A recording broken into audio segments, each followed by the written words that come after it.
আজকের পর্ব সিনেমা দেখা। কয়েকদিন আগেই আমরা সিদ্ধান্ত নিয়েছিলাম বসুন্ধরা শপিং মলে গিয়ে স্টার সিনেপ্লেক্সে সিনেমা দেখব। এই জন্য আমরা অনলাইনে টিকিট কেটে রেখেছিলাম 3 জন। তো যথারীতি আমরা 4:30টার শো উপলক্ষে আমরা গেলাম বসুন্ধরায়। তো যেহেতু একটু আগেই গিয়েছিলাম, এজন্য প্রথমেই মেয়ের বায়না, মেয়ে খেলো স্পাইসি কর্ন আর বউ খেলো কর্ন স্যুপ। যাই হোক, সিনেমা দেখতে গেলে একটু খেতেই হয়। আর যেহেতু আমরা বেশ কিছুক্ষণ আগে গেলাম, একটু ঘোরাফেরা করলাম। বসুন্ধরা শপিং মলটা অনেক সুন্দর এবং সিনেপ্লেক্সটাও অনেক সুন্দর। এখানে বেশ কয়েকটা হল আছে, কিন্তু আমরা 3 নম্বর হলে গেলাম। আমরা দেখলাম যেহেতু উৎসব, একটা বাংলা সিনেমা,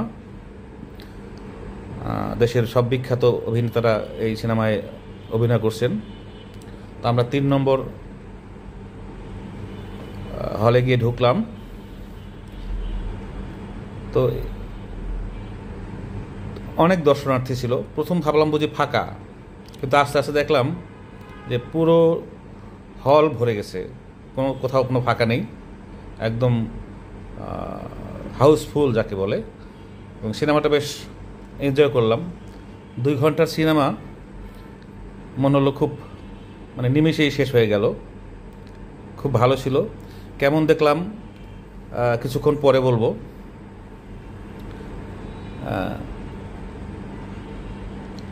সিনেমা দেখা নিয়ে বেশ কয়েকটা গল্পও আছে এখানে, সেগুলোও বলবো।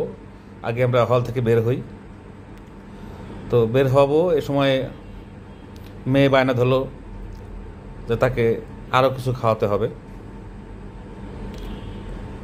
ওখানে বেশ কয়েকটা ফুড কর্নার আছে, সেখানে চলে গেলাম।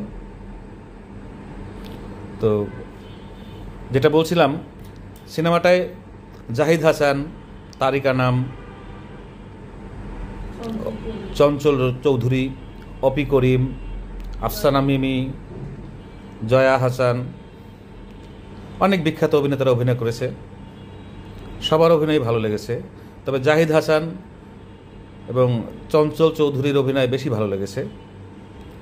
আর একটা গল্প এখানে বলে নেই যে আমার মেয়ের পাশে বসেছিল এক দম্পতি।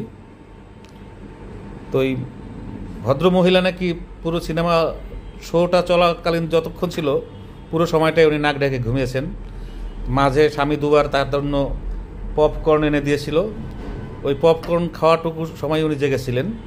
বাকি পুরো সময়টাই উনি নাক ডেকে ঘুমিয়ে কাটিয়েছেন। এটা আমি দেখি নাই, আমার মেয়ে বলল। এবং খাওয়ার সময় বেশ সে হাসতে হাসতে খুন তার ওই মহিলার নাক ডাকা দেখে এবং স্যার সিনেমা দেখার যে অভিজ্ঞতা, এটা দেখে। যাই হোক, সব মিলিয়ে সিনেমাটা দেখে অনেক ভালো লাগলো। এবং আমি মনে করি মাঝে মধ্যে এরকম বিনোদনের দরকার আছে। হয়তো যারা আমরা কর্মজীবী, সময় আমাদের কম, তারপরে সপ্তাহে 1 দিন, যারা বেশি পান তারা আরও যেতে পারেন। আর সময় না থাকলেও এর মধ্যে আসলে সময় বের করে নিতে হবে, কারণ আমাদের শহুরে জীবন না হোক, যে কোনো জীবনই যদি একঘেয়েমি হয়, তো আসলে বৈচিত্র্য থাকে না। সেজন্য আমি বলি, পরিবার পরিজনকে সময় দিন, স্ত্রী সন্তান এদেরকে নিয়ে একান্তে সময় কাটান। সেটা পার্কে হোক, সিনেমা হলে হোক, যেভাবেই হোক। সবাই ভালো থাকুন, সুস্থ থাকুন।